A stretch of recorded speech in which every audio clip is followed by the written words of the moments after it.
Yo, what's good with y'all? In today's video, I'm about to show you guys how to make Gojo's reversal red technique, from the anime, manga, whatever, and stuff. Y'all already know I think this is my third video on Gojo attacks. And I did a poll to see what anime attacks you guys want to see next. So, right now I'm still working on Luffy's Gear 5. I plan to also do, do Black Flash from JJK, of course. Look into some Demon Slayer, maybe some Bleach stuff. So if you guys want to see any more anime abilities or anything like things, pretty much cool abilities, attacks, whatever you've seen in animes and stuff, let me know in the comments, and then I'll try to recreate it to the best of my ability and stuff. But yeah, let's get straight into it though. Okay, so first things first, y'all already know. I gotta explain what I have set up so far. So I want you guys set this up with me, and I'm gonna try to explain it really well because I do understand that my videos it's a lot to set up type thing, and for people who are new to scripting, it may be a little complicated. Okay, first things first, we're gonna head on over to replicated storage. Y'all already know we're gonna need a remote event to communicate between the server and the client, as well as the client to server, but same thing. So let's insert a remote event into replicated storage. If you don't see remote event, you can simply just search for it in the tab, and then we're gonna go ahead and name this reversal red event, right? But of course you guys can name it whatever you want, but make sure you update the name on the script. If you don't even understand what I'm saying right now, just name it what I named it. Okay, so in server storage, now we have our VFX, right? So just want to go ahead and say, I didn't make this. You guys already know. If you watch my other videos, you know I get all this stuff from the toolbox. I am a scripter. I am not a builder, modeler, VFX maker. But I will say they look extremely nice. Okay, so I know it looks kind of weird. It looks kind of weird and stuff. Now the reason it looks like this is because I changed some things from it, right? Because I changed some things from it. Okay, so here's what I'm gonna do, right? I'm gonna leave the model, not these specific models, because I didn't publish these. Because honestly, I don't like to publish stuff because people get their accounts deleted for anything when it comes to publishing. So I'm not gonna do that. But I'm going to publish these models and stuff, and I'm just going to tell you guys right now what to change. So you can look in the description to download the models, to download the original models, and I'm going to tell you to change to get it like this, right? The whole point is I want the explosion to be invisible because I want it to fade in, right? And then here, while this is the, the little dot that we're going to be like, firing stuff, they're like, let me just show you guys the particles. Let me just show you guys. It'll make a lot more sense when if I just, select all them, and then here's it, transparency. Oh, I forgot you can't. Okay, here, I'm gonna just show you guys one. I forgot you can't, for some reason you can't do that. But yeah, okay, so you guys see, I think you guys understand now. Like, it's just, like, it literally is just all of them, like, just in a circle and stuff like that, right? It's just, like, all of them, like, just in a circle and stuff. That's what each one of these beams are and stuff like that, right? It's just them in the circle. Okay, so once you download the model and everything, right? Here's what I want you to do. So first, I'll just go over some basic properties. First things first, of course, make sure it's anchored. Make sure the part is anchored. Make sure can't collide is turned off. And yeah, that's really it for the main part, right? And then inside of the beam 2, yeah, literally everything, like all the beam 2s, I want you to go to each beam. You have to do it individually because you can set the transparency to like, because you can do like the little graph, and you can't set, and you can never mind. The point is you can't change all of the beams transparency at once, so you just have to do it individually. So you have to set this to 1, set this to 1. So set all the transparency for the beams, set them to 1. All right, that's simple. That's simple. We just want beams to be invisible and stuff, right?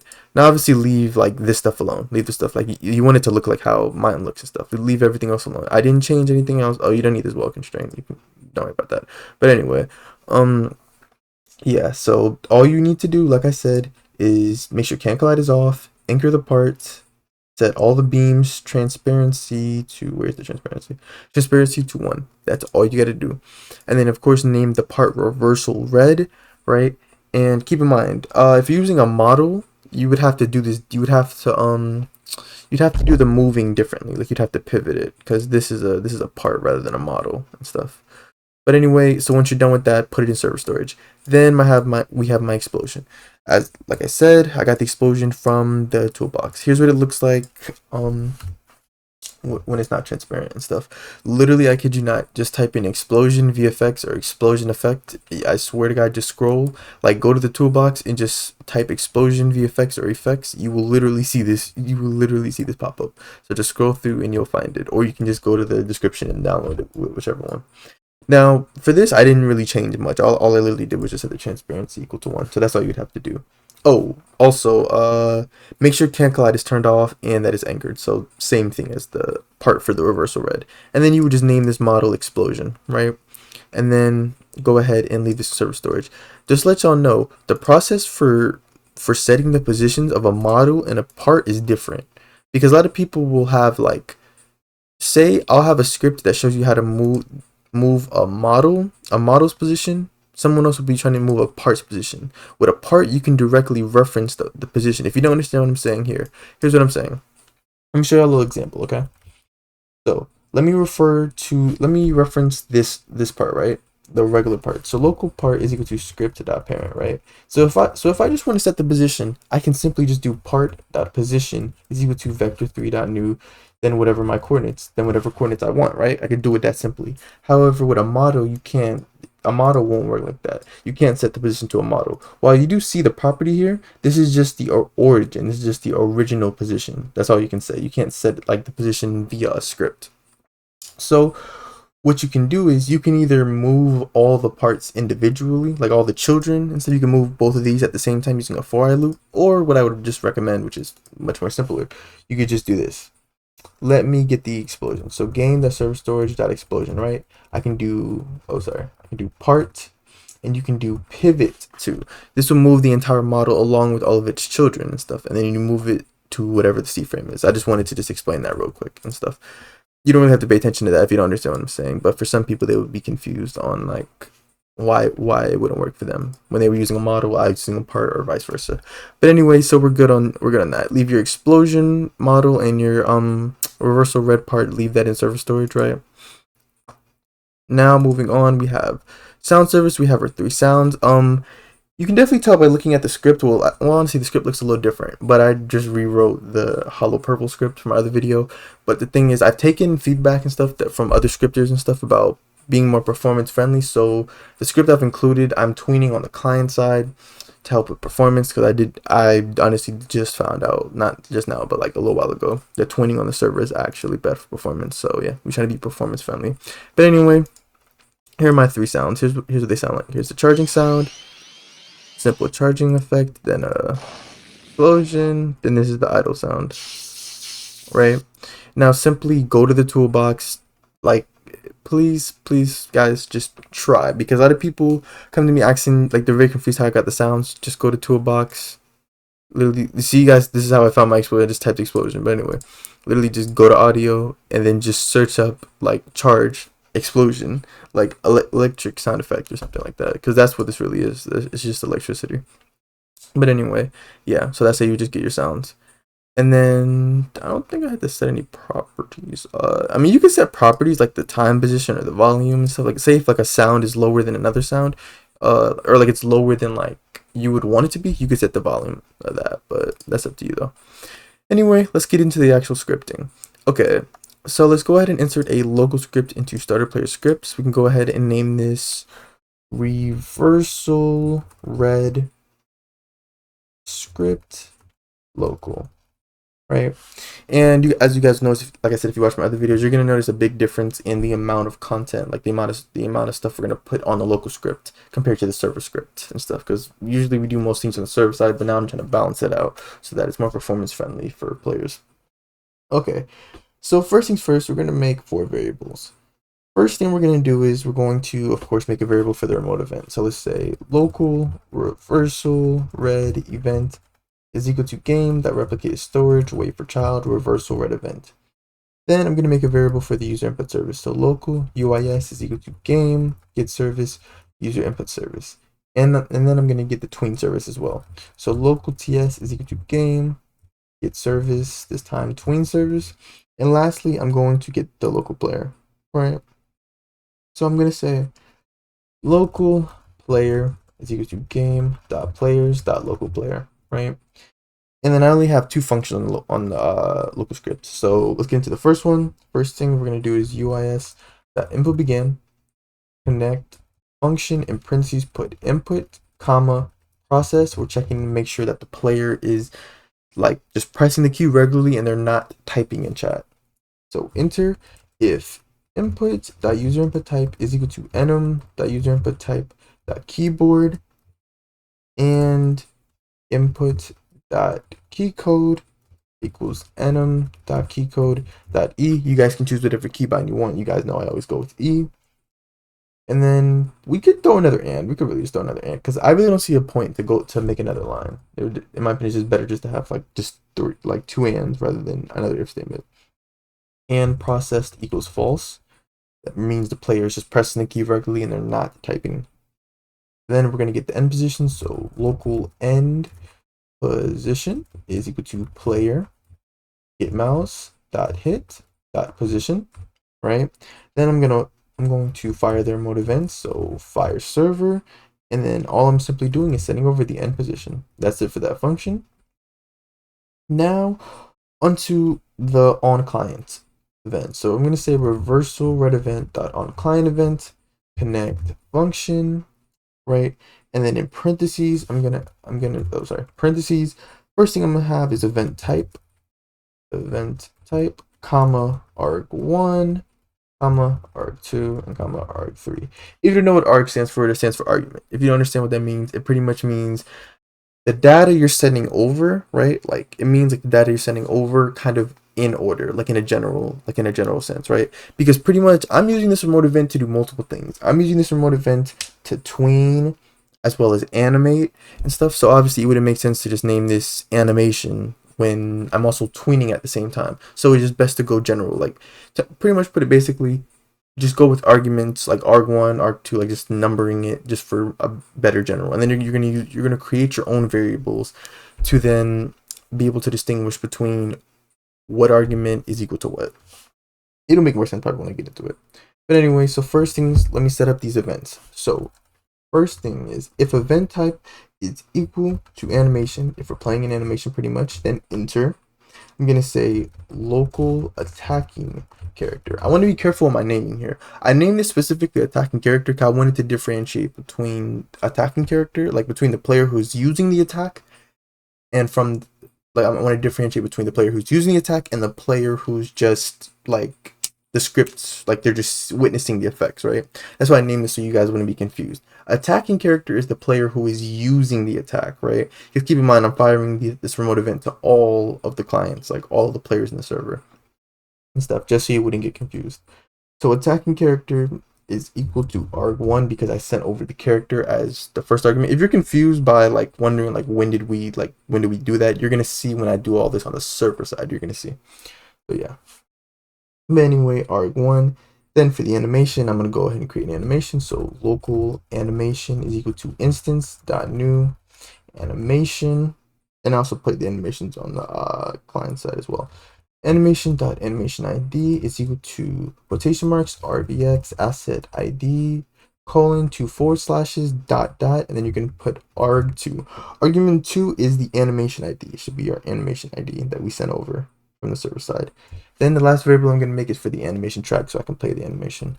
So local animation track is equal to attacking character dot humanoid load animation, the animation. Then of course I'm going to play the animation track, and then I'm also going to play it for a certain amount of time. So I'm going to put arg3. Arg3 is the duration of the animation, like pretty much how long I want the animation to play. Once again, I got the animation from, well, I didn't say this, but I got the animation from the toolbox and stuff, and the animation was a little bit too fast, so I slowed it down. If you didn't know, when you set up an animation track and you play, you can put however long you want it to play here. Like if you wanted to play for a second, you put 1, 2 seconds, 2, and yeah, and stuff. So say if the animation is like 2 seconds long, but you want it to play for 3 seconds, it'll play for 3 seconds. It'll just slow it down so that it can like finish in that time frame, but still play the entire animation. Then I'm gonna do task.wait. I use task.wait now instead of wait. Found out it is better. 6.2 seconds. And then I'm going to say animation track stop. And I want to separate this too. I just don't like when it's a lot of stuff is bunched up together. Now you guys can play around with this time, right? You can play around with this wait time, right? You can play around with this time. For me, I just tested it in 6.2 seconds, which is best. Like by the time by the time the animation is stopping, the explosions already went off and everything. So yeah, but you guys can play with the wait time. Like pretty much, this will determine how long it'll be before the player puts their hand down. Like, because like the player puts their hand up for like the animation and stuff. So I'm gonna press enter and on to the second event, because I think it's like 4 or 5 events.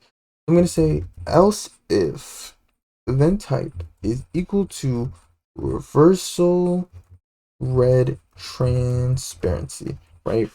Then here's where it comes into play, where I was talking about how you need to set all of these beams and stuff, transparency to 1. You need to set that property to 1 to make it invisible. This is what's going to make it back visible, or set its transparency equal to 0. So pretty much what I'm going to do is make a variable for the red reversal clone. So red reversal clone is equal to argument 1, because that was the first thing I sent over, or that'll be the first thing I send over, right? Then I'm going to use a for I loop. So let me say for I comma v in pairs, and let me do red reversal clone, and get children. It won't autofill sadly, so I gotta type it out. And do red, and just do red reversal clone, get children. Then I'm trying to remember. When we get the children, I know we need to use an if statement. So we're gonna get all these children, right? And then I'm going to search them. That's what it is. I'm gonna search them. I'm gonna say if v find first child beam. That's what it is. Yeah, if I find first, yeah, v find first child beam. So make sure you don't change the names of these either. Like make sure their name is beam, right? If v find first child beam, then what I'm gonna do is I'm gonna say local beam is equal to v, then the same thing I just did, find first child beam. So this variable now created for each individual beam. Then I'm going to use a for I loop, right? I'm going to pretty much use a for I loop to make it so that each beam appears, but like at like, it's like a set, like in intervals rather than just at once. So for I, you guys can mess around with this. There are a total of, I believe, 8 beams. So I'm gonna say like, I'm gonna try like 1, 2, 1, 2, 1.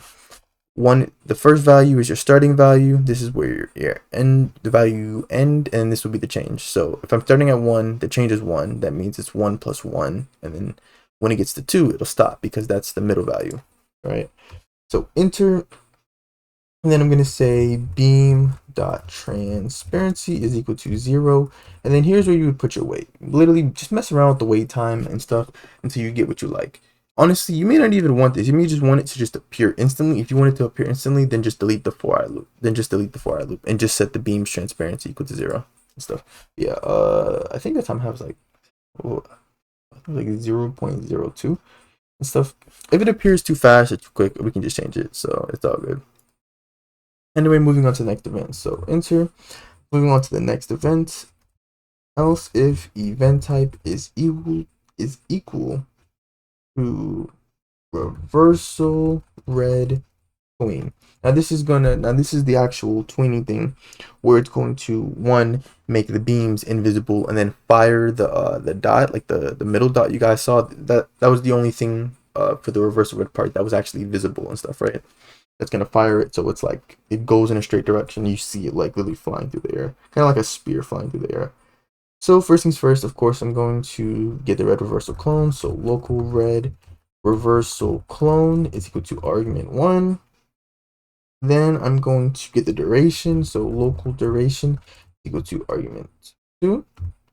Then I'm going to get the end position, and then I'm going to set up the rest myself. It's equal to argument number 3, right? Now to create the tweens. So first things first, I'm gonna set up the first tween. I'm gonna say red tween is equal to ts create. Now as for instance, of course it's reversal red clone. Wait, oh, I just spelled it wrong. I put red reversal. Oh, I've been spelling it. Wait, how would? Oh yeah, I've been spelling it wrong on the script. Reversal red clone. reversal. So I'll just change it. I mean, it doesn't really matter. You can really name it whatever you want. But yeah. Anyway, so ts create, comma, tween info dot new. Then in the middle, of course, you're going to put duration. Then enum dot easing style. And I chose linear. You guys can choose whatever you want. And then of course for the easing direction, easing direction, I'm gonna go with out, right? Then put a comma on the outside of the parenthesis, special brackets so we can create a table, and we're gonna say position equals end position. Then I'm going to play the tween. Red tween, play, and boom. Now we're almost done. What I want to do is I want to actually destroy all the beams. You could either really just set the beams, you could really just do you could just do this, but just remove the weight and just set the transparency back to 1, but I was just like, let me just, I guess, delete the beams. So I just went with deleting the beams. But either way would work though. So I'm gonna do what I did again, for I comma v impairs, reversal red clone, get children, do if v find first child beam, then v destroy. Pretty much I'm just destroying the attachments and stuff that have the beams inside of them. So I'll just destroy those, and then we're done with that event. Just 2 more to go, guys.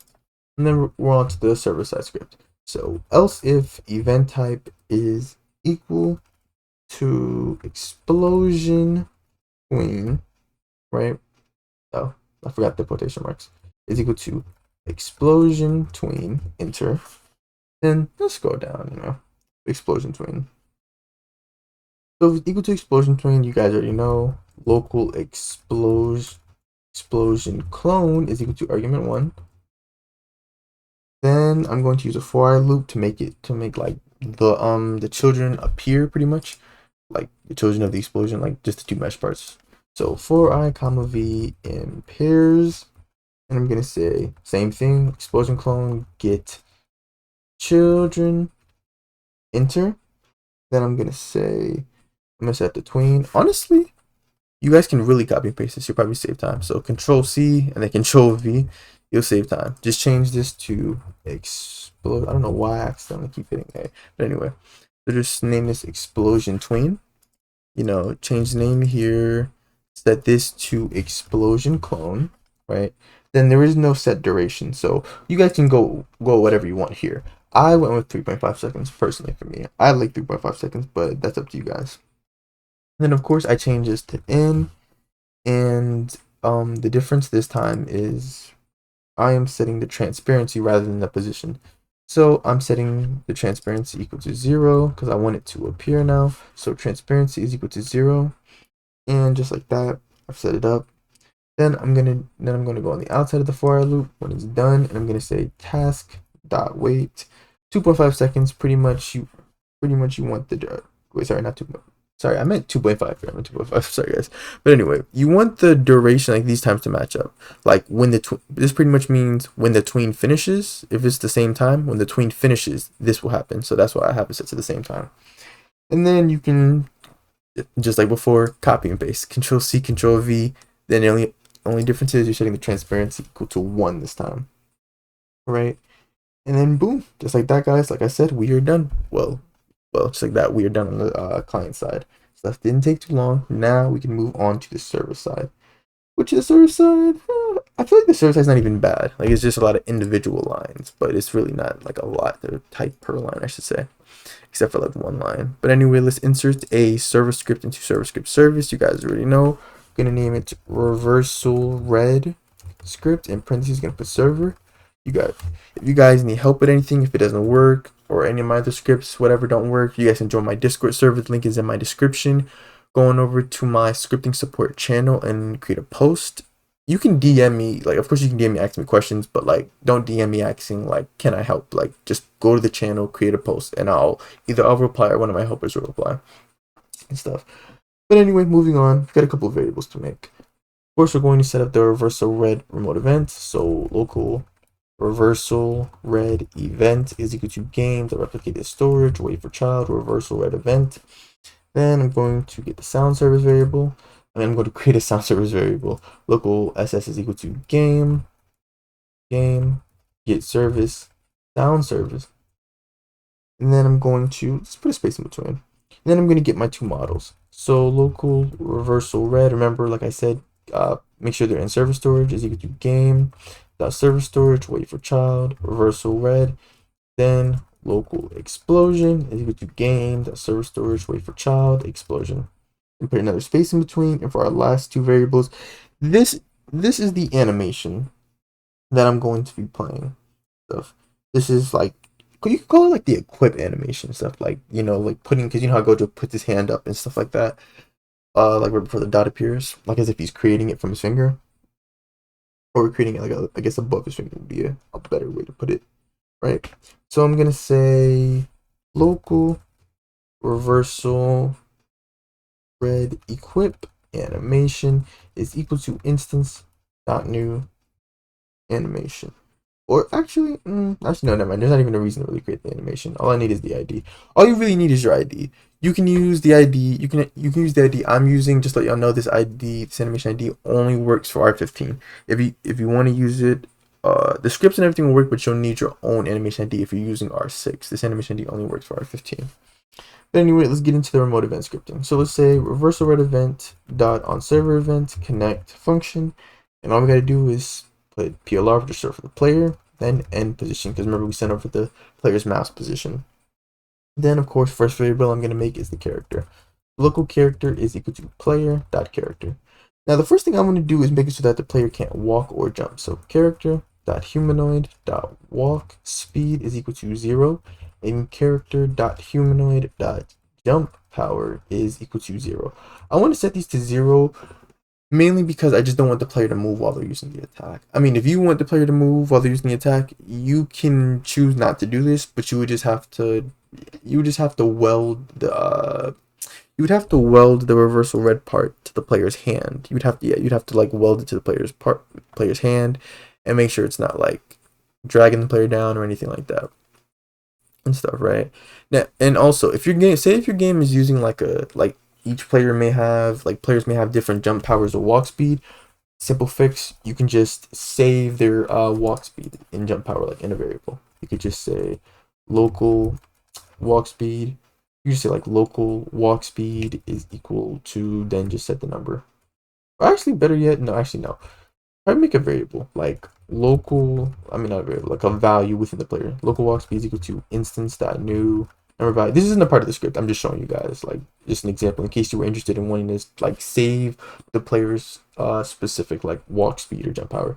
So you could just parent it to the player, then you could just say walk speed dot value is equal to character dot humanoid dot walk speed. Then you can do the vice versa with jump power. You could just save it to those values. So then at the end, when I return the player's walk speed and jump power, you would just say humanoid dot walk speed is equal to player dot walk speed dot value. You would just do it like that, and vice versa and stuff. But yeah, I just wanted to show you guys that in case anybody was wanting to know that. But anyway, so I'm gonna delete that and moving on. Next thing I'm going to do is fire the remote event. So fire all clients. Make sure fire all clients, not fire client. Then quotation marks for the event. I'm sending over the animation. Remember, this is what I was talking about. And of course, I'm sending over the player's character, the player who's attacking.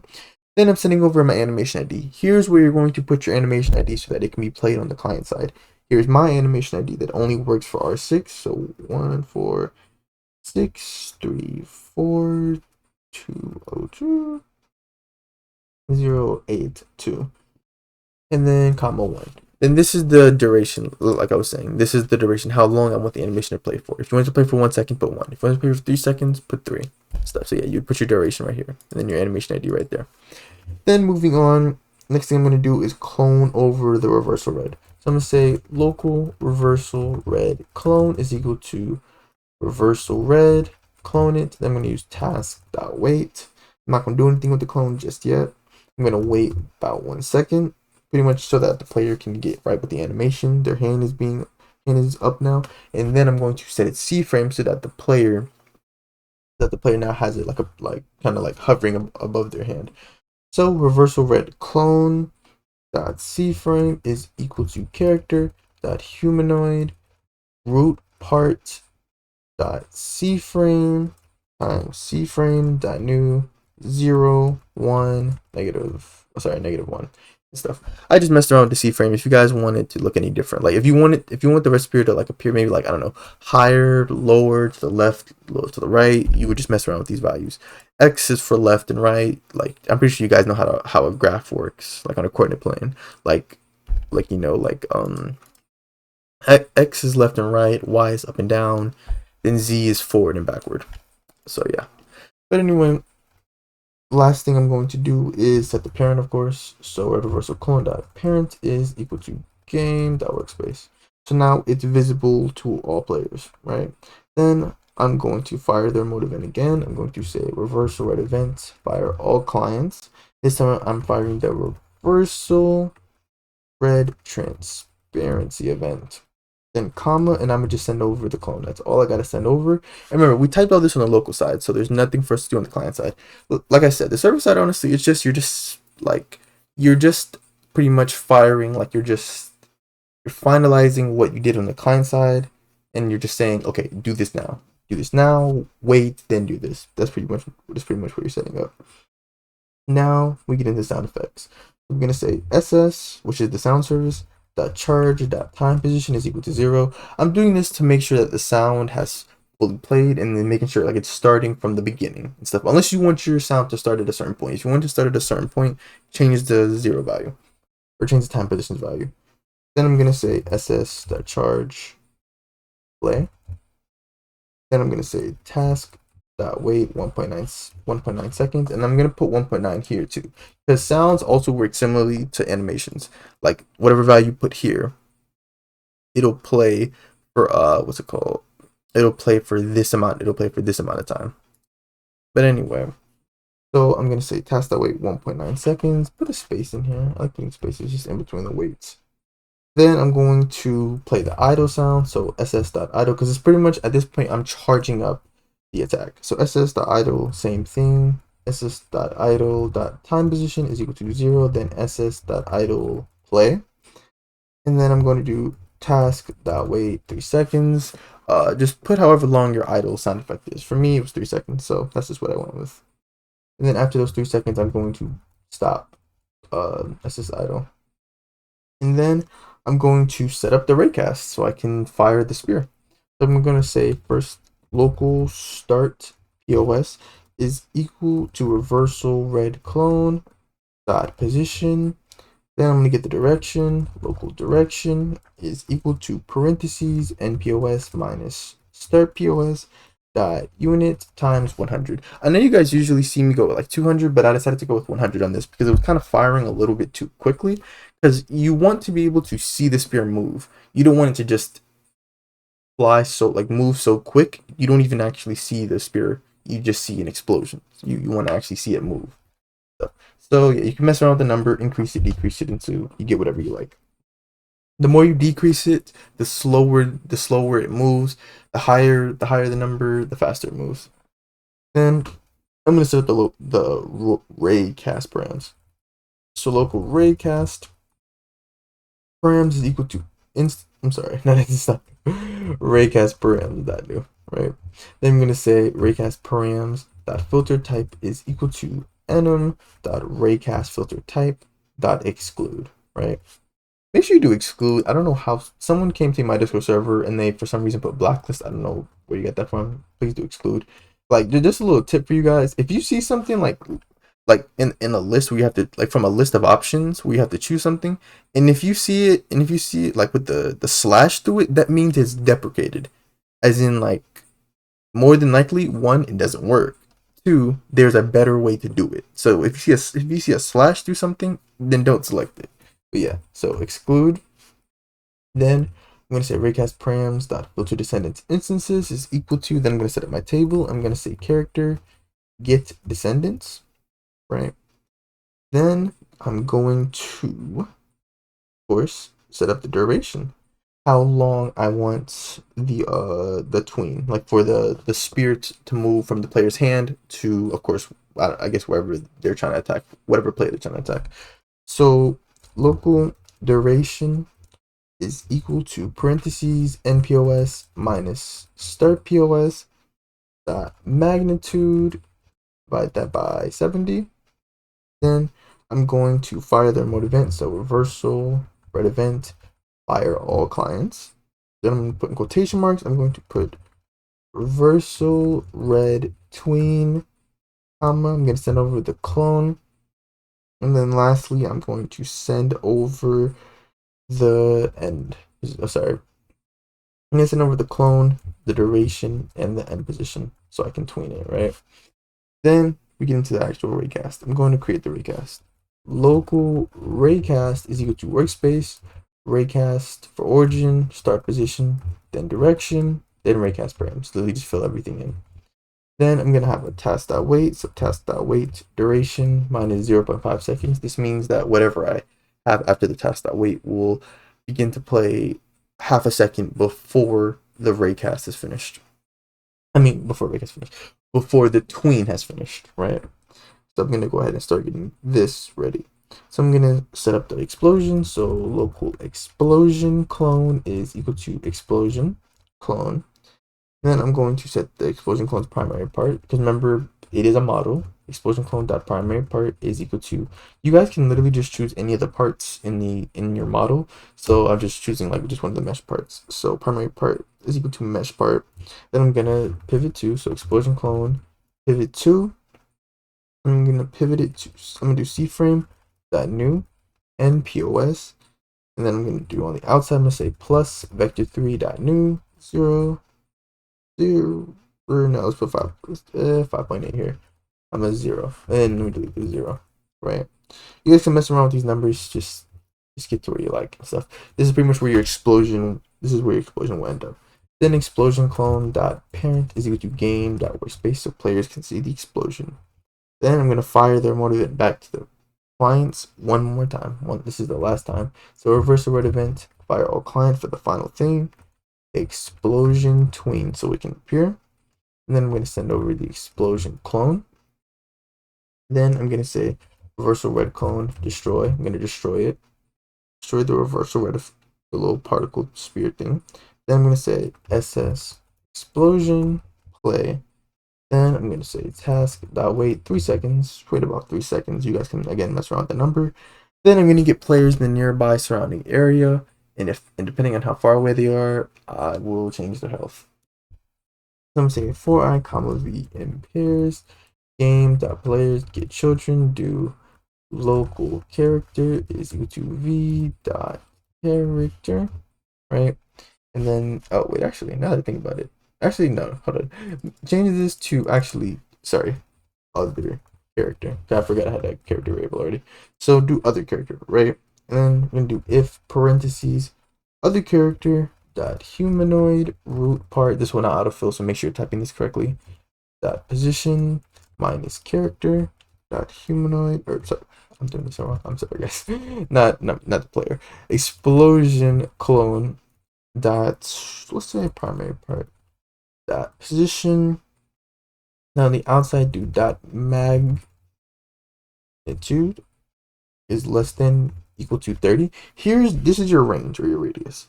For me, I would do like 50 and stuff. Obviously, the bigger the number, the bigger the range of the attack. The lower the number, the lower the range of the attack. And other character dot name is no equal to character dot name. Pretty much making sure the player isn't attacking themselves. Like they're not going to damage themselves. It's going to damage every other player that is inside of the radius of the attack, but is not the actual player who launched the attack. Then enter, and you're going to say other I'm sorry. Other dot name. That should be it. Oh. Wait, what did I do? I did something. Oh, enter, there we go. I'm going to say other character dot humanoid. And then you could really put take damage, say 10. For me, I was going to put 10, right? Now, if you want the character to die, which it would be understandable, you would say that humanoid dot health is equal to 0. You would just do that instead as an alternative. Or you can also just set the player's health like that too. I honestly would rather just do that, but you can just subtract the health. Anyway, let me go on the outside of this, and now for the last things, I'm going to return the player's walk speed and jump power. So character.humanoid. The walk speed for my game, the defaults are the regular Roblox defaults, so 16 for me, and jump power is 51, I believe, for me. Let's go to 51. You guys can set that to whatever you want. Task.wait. I'm gonna wait a second and a half, and then I'm going to destroy the explosion. So just to make this make sense, the explosion. So once I fire this explosion tween, the explosion it's animating itself to where it appears, and then it starts disappearing by itself. So by the time that the script has gotten to this point, the explosion is already invisible on the client side. Like the players can't see the explosion. This is just a kind of cleanup job. Like it's just cleaning up like you can say cleaning up the debris and stuff. So I'm gonna go ahead and click play. We can go ahead and test this with the rig. You're not gonna see anything happen. You're not gonna see anything happen to the NPC because, as you guys can tell, my way for getting the players radius and stuff, it would only affect actual players, not NPCs and stuff. As always, if you guys want access to the scripts or model or any of my other scripts models, you guys can become a channel member or a Discord subscriber and stuff. Link to my Discord server is in the description. And you can hit the join button next to the subscribe button to become a channel member. So shout out to all my channel members and Discord subscribers and stuff. Got about 20 of them. Shout out to you guys. Thank you. And I appreciate every single one of y'all, as well as I appreciate all of my subscribers. Anyway, let's get into the attack. So if I press E, you guys, okay. Numbers. Oh, I'm sorry, guys. I actually forgot. Okay, we're gonna go here. I did something wrong. Okay, so beam or transparency not equals to 0. I forgot that even though transparency you can set it to a value on the beam, like just that regular value, you have to it uses a number sequence. That's why you can't change all of them at once. So number sequence dot new, then just put 0, yeah, 0 and stuff. So yeah, that's all you got to do. Just put number sequence then 0. That's all you have to do to fix that. That is my bad, guys. I forgot. But yeah, so if I press E, you guys were hearing the sound effects, and you'll see what I'm talking about now.